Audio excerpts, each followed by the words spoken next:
말씀의 제목은 낮에 속한 자들의 생활 방식이라는 제목으로 하나님 말씀 전하겠습니다.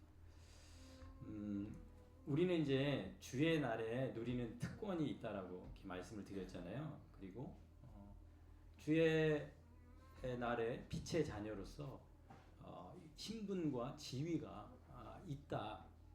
그래서 우리가 누구인지 알았어요. 예수님 때문에. 그러니까 우리가 누구인지 알았다라는 거죠. 자, 알았으니까 당연히 알았으니까 당연히 그러므로 우리는 그러므로 신앙생활이라는 건요. 알았고 믿었고 내가 어떤 사람이라는 것을 지위와 신분을 깨달았는데 그 다음에 그러므로 항상 삶이 따라와야 됩니다.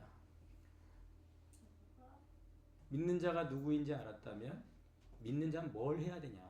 그러므로 무엇을 행해야 되냐?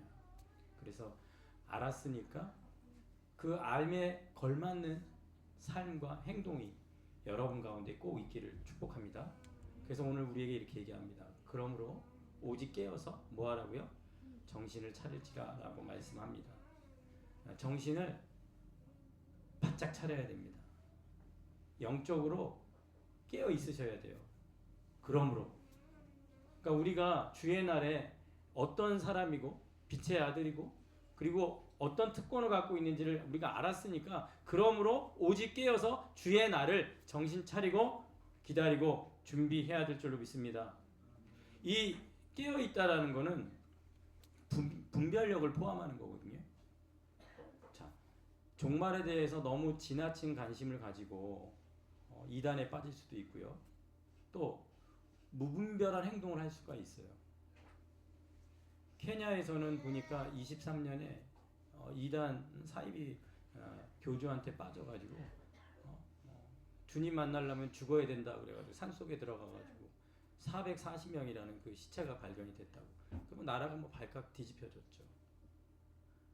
우리가 깨어서 정신을 차린다라는 거는 이런 무분별한 행동을 하지 않도록 분별하고 균형 잡혀 있고 자제심이 있고 절제가 있고 흔들리지 않아야 되는 것을 여러분 꼭 기억하시기 바랍니다. 그래서 예수님께서는 얘기했습니다. 마태복음 24장 42절 그러므로 뭐하라? 깨어 있으라. 어느 날에 너희 주가 임하는지 너희가 알지 못함이니라. 너희도 아는 바니 만일 집주인이 도둑이 어느 시각에 올 줄 알았더라면 어떻게 한다고요? 깨어 있어서 그 집을 뚫지 못하게 하였으리라. 이러므로 너희도 뭐하고 있으라? 준비하고 있으라.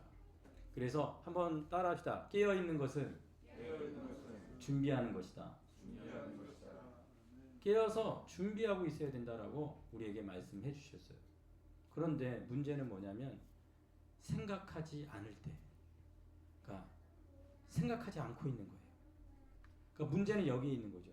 우리가 아침에 일어나서 출근하고 일터에 나가고 막 정신없이 등교하고 막 정신없이 살다 보면 생각하지 않고 준비하지 않고 깨어있지 않고 그렇게 살 수 있다 없다? 있다라는 거죠. 그러니까 아무 생각 없이 뭐 할 수 있어요? 잠들 수 있다라는 거죠. 그래서 마가복음 13장 36절에 예수님이 오셨을 때 너희가 자고 있는 것을 보지 않도록 하라라고 말씀을 하거든요. 그러니까 내가 지금 자고 있는 거를 예수님이 뭐 하라고요? 보면 안 된다. 깨어 있는 그런 모습으로 만나야 된다. 그리고 열처녀 비유에서 5처녀는 깨어 있었고 5처녀는 잠들어 있는 걸 예수님이 보니까 거기서 갈리는 거 아니겠습니까? 우리는 꼭 기억해야 됩니다. 잠자고 있는 모습으로 예수님 만나면 안 되고 어떻게 해요? 깨어 잠들지 않은 그런 상태로 생각한 상태로 만날 수 있기를 축복합니다. 자, 그래서 믿는 자는 달라야 됩니다. 다른 이들과 같이. 그러니까 잠자고 있는 다른 자들과는 같아서는 안 된다라고 성경은 얘기하는 거예요. 자, 그러면 우리는 왜 그들은 자고 있을까? 한번 생각해 봤습니까? 왜 다른 이들, 그들은 자고 있을까? 자, 7절 다 같이 읽겠습니다. 시작. 자는 자들은 밤에 자고 취하는 자들은 밤에 취하되. 그러니까 왜 잡니까? 밤이니까 자는 거예요. 왜 마십니까? 밤이니까 취하는 겁니다. 나 일해야 되고 출근해야 되고 이러면 어떻게 해요? 다 일어나요. 그리고 술 안 먹고 일에 집중합니다. 왜요? 낮이니까. 밤이라고 생각하고 살면 밤에 맞게 사는 거죠. 제가 이제 안 믿는 착한 동생이 하나 있어요. 운동하다 만난 동생인데 제가 봐도 참 아이가 착해요. 가정도 잘 돌보고. 근데 이제 술을 너무 좋아해서 문제지만은. 근데 그 안 믿는 그 착한 동생이 매번 저한테 하는 말, 또 만날 때마다 사람들한테 하는 말이 이거예요. 인생 뭐 있어? 즐기며 사는 거지. 그러니까 인생 뭐 있냐는 거예요. 즐기면 사면 되는 거지. 밤이라고 생각하니까 인생은 즐기며 살아야 되는 거니까 거기에 맞게 사는 겁니다. 그런 사람들한테 우리가 뭘 말하겠어요. 그렇지 않아요? 밤이니까 자는데, 밤이니까 마시는데, 인생 즐기며 살아야 된다고 목표를 정하고 그렇게 즐기는 사람들한테 어떻게 주의 날을 말하고 예수 그리스도의 부활을 말하고 재림을 말하고 우리가 주님 기다려야 된다. 그런 것들이 하나도 먹히지 않는다라는 거죠. 우리는 밤과 어둠에 속한 생활 방식이 있고 믿는 자는 어때요? 이 밤과 어둠에서 옮겨졌음을 믿으시기 바랍니다. 우리는 옮겨졌어요. 그래서 우리는 낮에 속한 생활 방식으로 살아야 된다. 우리는 빛으로, 낮으로, 빛의 자녀로 옮겨졌어요. 낮의 자녀들이에요. 우린 이것을 꼭 해야 됩니다. 그러면 낮에 속한 생활 방식은 무엇입니까? 우리는 낮에 속하였으니 어떻게 하라고요? 정신을 차려야 된단 말입니다. 낮에 속해 있기 때문에 밤에 속한 자들은 밤에 맞춰서 살지만 우리는 낮에 속했으니까 달라야 된다. 다른 이들과 같아서는 안 된다. 달라야 된다. 자, 그러면 낮에 속한 사람들은요, 어떤 사람들이냐? 신령한 집을 세우는 사람들이에요. 어떤 사람이라고요? 신령한 집을 세우는 사람들이에요. 여러분 꼭 기억하세요. 베드로 사도는 베드로전서 2장 4절에 이렇게 얘기를 했습니다. 하나님께 택하심을 입은 보배로운 산돌이신 예수께 나아가라 그랬거든요. 우리가 예수님께 계속 나가야 돼요. 정신 차린 사람들의 특징이거든요. 그런데 이 예수님이 어떤 분이냐? 보배로운 산돌이래요. 자, 예수님이 보배로운 산돌이 되신 이유가 뭐죠? 하나님이 택하셨기 때문에. 오늘 성경은 그렇게 얘기를 하는 거예요. 그러니까 하나님이 택하셔서 하나님의 아들은 뭐가 되라? 보배로운 산돌, 모퉁이 돌이 되라. 자, 모퉁이 돌이 된다라는 건 뭐죠? 사람들에게 버림을 받아가지고요, 십자가에서 죽는 거예요. 그게 보배로운 산돌이 되기 위해서 예수님이 순종해야 될 십자가라는 거죠. 그렇게 하나님이 택하셔서 하나님의 정한 뜻에 순종하심으로 뭐가 된 거예요? 보배로운 산돌이 된 줄로 믿습니다. 그렇게 보배로운 산돌이, 자, 베드로전서 2장 6절에서 7절 보겠습니다. 보라, 내가 택한 보배로운 모퉁이 돌을 어디에 두었대요? 시온에 두셨대요. 그러니까 예수님이잖아요. 예수님이 어디서 십자가에 못 박히셨습니까? 시온에서. 건축자들이 버린 그 돌이 모퉁이에 뭐가 됐어요? 머릿돌이 되게 하신 거예요. 그러니까 보배로운 모퉁이 돌이 되신 예수님을 모퉁이의 머릿돌로 사용하신 분이 누구다? 하나님이다. 그러니까 하나님의 건축물에 가장 중요한 자리에 누구를 놓으신 거예요? 예수 그리스도를 놓으신 줄로 믿습니다. 그래서 그분은 보배로운 산돌이 되신 겁니다. 그렇기 때문에 믿는 자들도 신령한 집을 지어가는 데 있어서 예수님이 가장 중요한 돌이 되셨고 우리도 그 하나님의 건축물에 똑같이 돌로 쓰임받아야 된다. 그래서 이렇게 얘기하죠. 베드로전서 2장 5절, 너희도 뭐같이? 산돌같이. 너희도 예수님처럼 어떻게 하라고요? 신령한 집을 뭐하라? 세워라. 이게 예수 믿는 사람들이에요. 이게 낮에 속한 사람들의 특징이에요. 낮에 속한 사람들은 예수님께 나아가서 보배로운 산돌 대신 십자가 지고 죽으시고 부활하시고 그런 예수 그리스도가 어떤 하나님의 건축물에 가장 중요한 돌이 되신 것처럼 우리도 그런 신령한 집을 세우는 데 있어서 뭐하라? 사용되라. 뭐하라? 쓰임받아라. 라고 말씀하고 있는 겁니다. 자, 이거를 아주 잘 정리해 준 찬양이 있어요. 우리 김용재 집사님이 예전에 한번 올려주셨잖아요. 가사가 이거 아닙니까? 함께 이어져가네. 하나님 안에서 우리가 서로 어떻게 한다고요? 이어져요. 그러면 뭐가 되는 거예요? 주가 거하시 성전, 신령한 집이 막 되는 거죠. 그런데 그렇게 된 거는 모퉁이 돌 대신 예수와 하나 되게 하신 성령 안에서 어떻게 하는 거예요? 함께 뭐 한다고요? 지어져가네.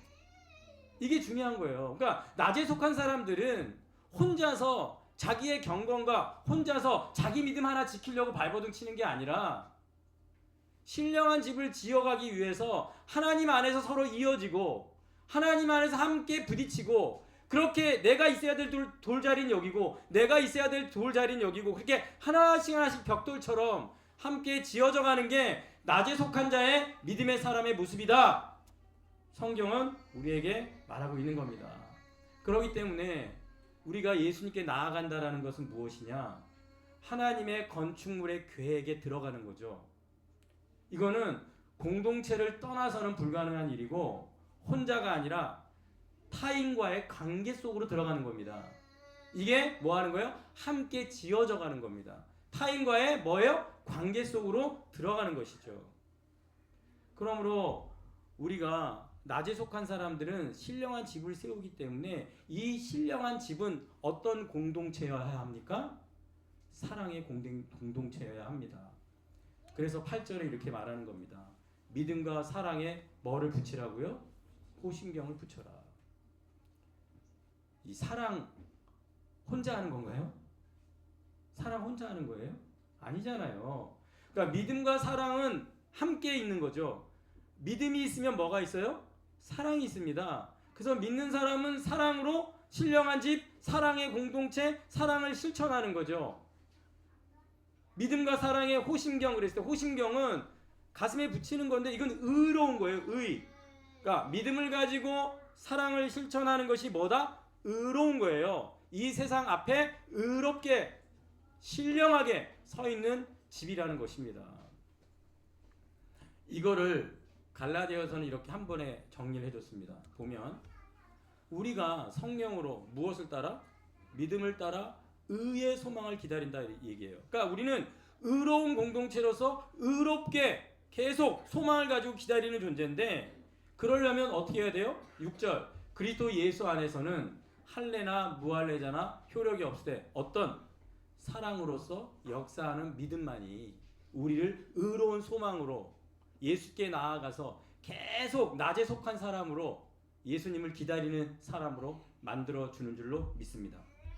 사랑으로서 역사하는 믿음이 우리 가운데 있길 주님의 이름으로 축원합니다. 이 사랑으로서 역사하는 이 믿음이 우리 가운데 충만하게 흘러 넘쳐야 되는데 악한 사탄 마귀는 우리에게 이웃을 사랑하지 못하게 사랑으로 역사하는 믿음이 아니게 사랑이 없는 믿음으로 우리를 계속 이끌어가고 나만 잘 믿으면 돼 이기적인 믿음으로 계속 그래서 나 잘 되는 것만 계속 기도하고 어떻든 이기적인 기도까지 그러니까 기도도 타락하고 왜요? 사랑이 없는 믿음으로 악한 사탄 마귀는 계속 우리를 몰아가기 때문에 그렇습니다. 그래서 우리가 일상생활에서 이렇게 사랑 없는 모습으로 우리를 계속 공격하는 이 공격을 민감하게 인식해야 돼요. 왜 내가 분노하고 있지? 내가 왜 이 사람이 용서가 안 되지? 왜 내가 이 사람과의 관계에서 계속 깨지지? 이런 현실 앞에서 왜 내 안에 사랑으로 역사하는 믿음이 없을까에 대한 민감한 부분이 여러분들한테 정신 차리게 하길 축복합니다. 우리는 이런 말을 해요. 믿음이 있대요. 그런데 믿음이 좋대요. 그런데 무슨 말을 하냐면 믿음은 좋은데 사랑은 없어. 이런 말 들어봤죠? 아, 믿음은 좋은데 사랑은 없어. 이게 가능한 말이에요? 이게 가능한 말이냐는 거예요. 그러니까 우리는 가능하지 않는 말이 교회 안에 계속 말해지는 것. 믿음은 좋은데 사랑이 없다. 말도 안 되는 말이 그냥 교회 안에서 저 사람은 정말 믿음이 뜨겁고 믿음의 능력이 있고 기도만 하면 다 고치고 막 낫는데 좀 사랑은 없어. 그게 말이 되냐는 거예요. 말이 안 된다라고 성경은 말합니다. 이웃 사랑에 대한 관심이 없다면 그것은 밤에 속한 생활 방식이고 밤에 사는 사람의 특징을 가지고 그냥 믿는다라고 사는 거라고 우리는 인식을 해야 돼요. 자, 한번 생각해 보세요. 지금 우리 한국에 있는 수많은 교회, 이 믿음의 사람들이 신령한 집을 지었는데 교회들이 얼마나 많습니까? 그래서 그 신령한 집들 안에는 사랑의 공동체예요. 막 사랑으로 역사하는 믿음으로 막 흘러 넘쳐요. 그러면 우리 한국 사회가 기독교를 바라보는 시선이 얼마나 달라졌겠어요? 그렇지 않습니까? 예수 믿는 사람들이 이 정도 인구가 되는데 우리 이 민족이 어떻게 신령한 집을 지어가져 가는 의로운 공동체가 이렇게 세상 앞에 부끄러움을 당할 수 있냐는 거죠.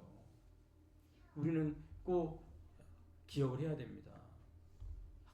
사랑으로 역사하는 이 믿음으로 신령한 집을 지어져가는 낮에 속한 생활 방식이 우리의 삶 가운데 분명하게 드러나기를 주님의 이름으로 축원합니다. 자, 그렇다면 사랑으로 역사하는 믿음은요 무엇을 쓰고 있냐면 또 하나가 빠졌나 보네요. 한번 구원의 소망의 투구를 쓴 자라고 얘기를 합니다. 자, 한번 생각해 보세요. 구원의 투구를 이렇게 쓰고 있어요. 근데 군인이잖아요. 구원의 투구는 딱 멋지게 썼는데 가슴에 보니까 호신경이 없어. 그게 말이 돼요? 군인이 투구를 딱 쓰고 구원의 투구 구원의 소망을 막 갖고 딱 서 있는데 호신경이 없어. 호신경이 뭐라 그랬어요? 믿음과 사랑. 사랑으로 역사하는 믿음은 없어. 사랑도 안 하고 실천도 안 하고 냉랭해요. 근데 구원의 소망만 있어. 그게 말이 되냐는 거죠. 그러니까 성경은 이렇게 이중성에 대해서 말하는 거죠. 자, 야고보 사도가 얘기하는 게 뭡니까? 내 이웃을 사랑하기를. 그러니까 내 이웃을 사랑하기를 내 몸과 같이 하라. 이건 최고의 법을 지키는 건데 현실은 뭐냐? 만일 너희가 사람을 차별하게 대하며 죄를 짓는 것이다 라고 얘기를 합니다. 사랑하라는 최고의 법을 지켜야 되는데 차별하고 있으면 뭐가 된다? 범법자가 된다 라고 말합니다. 믿는 자는 밤이 아니라 낮에 속한 자들이기 때문에 우리는 새 시대, 새 계명, 새 율법으로 사는 사람들이거든요. 그래서 야고보 사도는 이렇게 얘기합니다. 너희는 자유의 율법대로 심판을 받는 자다 이렇게 얘기를 해요. 그러니까 자유의 율법 이거는 무슨 말이냐면 새 시대의 새 계명, 보배로운 산돌이신 예수님이 우리에게 가르쳐준 새로운 법이거든요. 하나님을 사랑하고 내 이웃을 내 몸과 같이 사랑하라. 이게 새 계명 아닙니까? 그러니까 이 새 계명을 지키는 낮에 속한 사람들에게는 심판을 받을 때도 뭐가 있어요? 자, 한번 따라합시다. 긍휼은 13절에 긍휼은 심판을 이긴다. 새 시대 새 계명 낮에 속한 사람들에게는 심판을 받을 때 긍휼이 포함되어 있는 심판을 받게 되어 있어요. 그러면 긍휼을 입은 자들은 심판을 어떻게 해요? 이긴다라고 성경은 말해줍니다. 우린 예수 믿음으로 자유의 율법대로 서로 사랑하라는 이 법을 실천하는 데 있어서 그 실천 속에 포함되어 있는 건 뭐냐면 긍휼을 받았고 긍휼을 입어서 그 긍휼로 심판을 이기는, 심판을 이겨서 자랑하는 존재라고 성경은 우리에게 말해주고 있습니다. 그러므로 구원의 본질은 우리가 뭐 받았다라는 거예요? 긍휼을 받았고 긍휼이 여김을 받았다라는 것입니다. 그런데 여기 야고보서 2장 12절에 보면 너희는 자유의 율법대로 심판받은 자처럼 뭐도 하고요? 말도 하고 행하기도 하라라고 얘기하잖아요. 이건 뭐죠? 말한 대로 뭐하라? 행동하라. 언행일치. 하나님 앞에서 아까 말했던 이중성, 분명히 이웃을 사랑하라는 세 계명을 받았는데 현실은 차별하고 있다면, 그리고 구원의 투구는 쓰고 있는데 믿음과 사랑은 호신경을 붙이고 있지 않다면, 그 이중성, 말만 하고 행함이 없는 이 이중성을 야고보 사도가 이 예수 믿는 자들에게 분명하게 말하고 있는 거예요. 내 이웃을 사랑하라고 했는데 왜 차별하고 있느냐? 우리 예수 믿는 사람들은 자유의 율법대로 심판을 받는 사람들인데, 그러면 우리는 뭘 받은 사람들이에요? 긍휼을 받은 사람들이다. 그러면 긍휼을 받았다면 그 긍휼이 여김 받은 대로 뭐 하라고요? 긍휼히 여겨라. 자, 13절에 이렇게 얘기하죠. 긍휼을 행하지 아니하는 자에게는 뭐 없는 심판이 있다고요? 긍휼이 없는 심판을 받는데요. 이게 이중성을 갖고 있는 사람들의 받아야 될 심판인 겁니다. 그러니까 긍휼을 받았어요?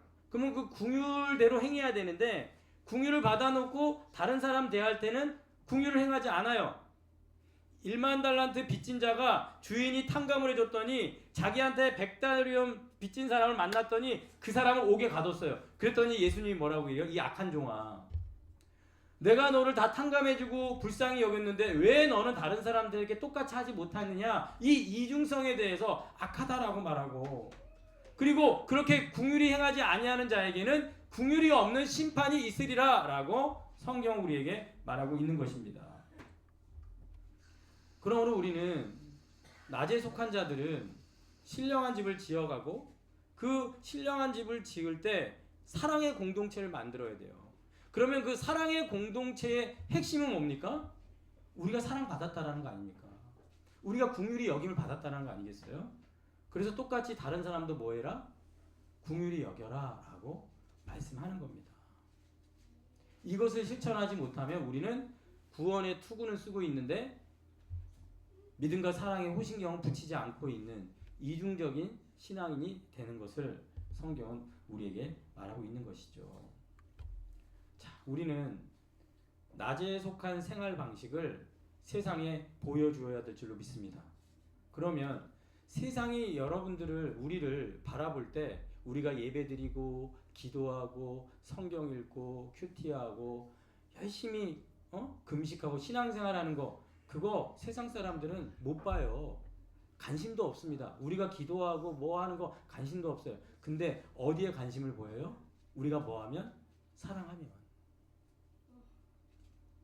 사랑으로 역사하는 믿음이 있으면 그때 세상은 우리를 보는 거예요. 그러니까 낮에 속한 생활 방식은 세상에 보여주기 위해서 이 믿음과 사랑과 소망이라는 이 세 가지 은혜가 우리 가운데 군인들이 투구 쓰고 호신경을 붙인 것처럼 정신 차리고 그것으로 무장하고 있을 때 우리는 세상 앞에서 그런 낮에 속한 생활 방식으로 살아드리는 줄로 믿습니다. 오늘 우리 청라 삼일교회가 신령한 집을 지어가길 축복합니다. 우리가 지어야 될 이 신령한 집은 어떤 공동체입니까? 사랑의 공동체입니다. 사랑으로서 역사하는 믿음이 충만한 교회. 그리고 그 사랑의 공동체가 될 수 있는 것은 뭐냐? 우리가 뭐 했기 때문에? 구원을 받았기 때문에. 구원을 받은 건 뭐예요? 긍휼을 입었기 때문에. 그래서 긍휼히 여김을 받은 자는 긍휼히 여기는. 왜? 우리가 긍휼을 받았기 때문에. 그래서 다른 사람을 긍휼히 여기고 불쌍히 여기고 사랑하고 이웃을 섬길 수 있는 그런 믿음의 사람 다 되시길 축복합니다. 이게 낮에 속한 생활 방식이에요. 우리 밤에 속한 사람처럼 살았다면 이제 낮에 속한 생활 방식으로 정신 차리고 깨어서 주님 오실 그날을 기다리는 우리가 되기를 주님의 이름으로 축원합니다. 기도하겠습니다. 살아계신 하나님 아버지, 진심으로 감사드립니다. 오늘도 우리 예수께서 우리에게 깨어 있으라, 그날이 도적같이 올 것인데 준비하고 있으라라고 말씀하셨습니다. 우리 왜 잠듭니까? 왜 자고 있습니까? 밤에 속한 생활 방식, 밤에 속한 자들은 그렇게 살 수밖에 없습니다. 하지만 우리는 낮에 속한 사람으로 밤에서 어둠에서 빛으로 낮으로 옮겨진 빛의 자녀, 낮의 자녀들입니다. 이제 정신을 차리고 살게 해 주시옵소서. 사랑으로 역사하는 믿음, 그 호신경을 붙이고 구원의 소망을 투구를 쓰고 그 구원이 불쌍히 여김과 궁유를 입은 자로 우리에게 주어졌음을 기억하고 우리가 신령한 집을 지어져 갈 때 궁유를 입은 자로 궁유를 베푸는 사랑의 공동체를 세워가게 하여 주시옵소서. 그래서 우리가 정신 차리고 있는 믿음의 공동체가 사랑의 공동체인지 세상을 향해 우리의 사랑이 전해지고 있는지, 그래서 우리의 신령한 집이 정말 안 믿는 자들에게 진정한 낮에 사는 사람의 생활 방식을 드러내주고 있는지, 오늘 우리 청라 삼일교회가 그 사명을 감당할 수 있도록 여기 모여있는 한 사람 한 사람이 신령한 집을 사랑의 공동체로 지어갈 수 있도록, 그리고 내가 용서받은 자고 긍휼히 여김받은 자임을 다시 한번 이 구원의 감격이 우리 가운데 충만하게 역사하게 해 주시옵소서. 그래서 진정한 긍휼을 베풀고 불쌍히 여기고 진정한 사랑의 실천이 우리 가운데 있게 해 주시옵소서. 예수님의 이름으로 기도하였사옵나이다. 아멘.